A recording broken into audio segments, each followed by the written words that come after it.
Hello and welcome to my channel. I hope you enjoy the story. I'm going to try and upload each day. The Melody of the Damned. In the quiet, forgotten corner of a dusty antique shop, nestled beneath layers of time and obscurity, there rested a music box unlike any other.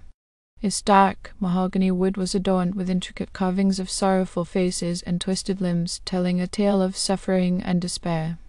Its name, whispered through generations, was the Melody of the Damned. The shop's proprietor, an elderly man named Samuel, had acquired the music box from a mysterious traveler who had, in hushed tones, spoken of its malevolent power. Samuel was drawn to the haunting allure of the box, compelled by the secrets it promised to reveal. He purchased it without hesitation, unaware of the horrors that would soon befall him. That night, in the dimly lit solitude of his small, cluttered apartment, Samuel gently wound the ornate key and released the haunting melody that had been trapped within the music box for centuries. The sound that spilled forth was haunting and melancholic, a dirge that echoed with the lamentations of countless souls. As the final notes faded into the darkness, Samuel's surroundings began to change. Shadows deepened, and the room was bathed in an eerie, otherworldly glow. It was then that he saw them, apparitions, ethereal and translucent, drifting through the walls and the very air itself. The spirits of the damned had been summoned by the cursed melody. Though Samuel had yearned to see spirits, he had not anticipated the overwhelming grief and anguish that emanated from these tormented souls. They were trapped between realms, unable to find peace, and their mournful wails pierced his soul. Desperation filled their eyes as they reached out to him, their spectral hands grasping at his flesh. Days turned into endless, sleepless nights as Samuel was tormented by the relentless presence of the damned. Their stories, each one more tragic than the last, invaded his mind. He watched as they relived their darkest moments, unable to escape the prison of their own memories. Desperate to free himself from the relentless haunting, Samuel scoured ancient texts and consulted occult experts.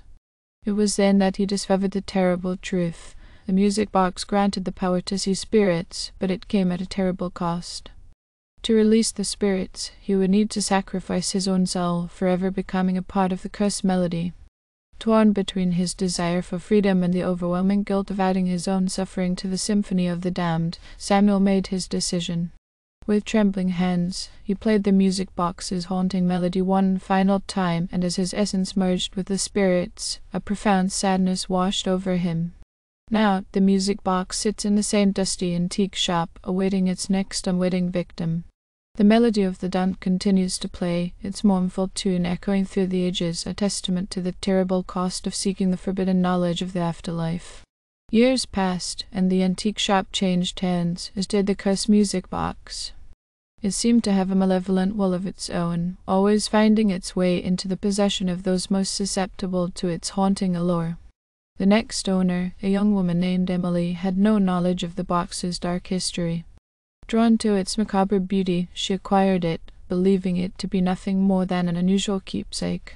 Little did she know that the Melody of the Damned would soon unravel her life. As Emily wound the box's ornate key, the same melancholic tune filled the room, and the spirits emerged once more.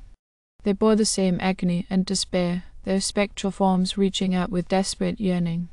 Unlike Samuel, Emily had a compassionate heart. She couldn't bear to see these lost souls suffer. Night after night, she listened to their tragic stories, offering them solace and understanding. She learned of their regrets, their unfulfilled dreams, and the circumstances that had bound them to the music box's curse.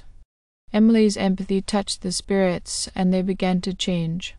The torment in their eyes lessened, replaced by a glimmer of hope. They no longer grasped at her with spectral hands, but instead beckoned her to help them find release.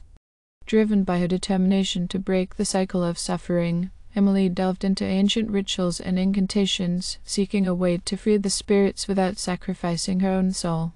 She discovered a forgotten incantation hidden within the pages of a dusty grimoire, one that offered a glimmer of hope. On a moonless night, surrounded by the restless spirits, Emily began the incantation. She chanted the words with a fervor born of compassion, drawing upon her own strength and the power of the cursed music box. The room trembled as a rift between the worlds opened, and a blinding light spilled forth. With a final, resounding chord, the spirits were released. As they ascended towards the light, their faces transformed from anguish to gratitude. Emily watched with tears in her eyes, knowing that she had done something remarkable, something that broke the chains that had bound them for so long. In that moment, the music box grew silent, its dark magic dispelled. Emily, though forever marked by her encounter with the spirits, felt a profound sense of peace and closure. She decided to bury the music box in a remote location, ensuring it would never again fall into the wrong hands. As for Emily, she dedicated her life to helping lost souls find their way to the light. She became a renowned medium, guiding spirits towards their final rest with compassion and kindness. The melody of the damned had brought suffering and torment, but in the end, it had also ignited a spark of hope and redemption in the heart of a young woman who refused to let darkness prevail. Thank you for listening. I hope you enjoyed the story. Please don't forget to like and subscribe. Thank you.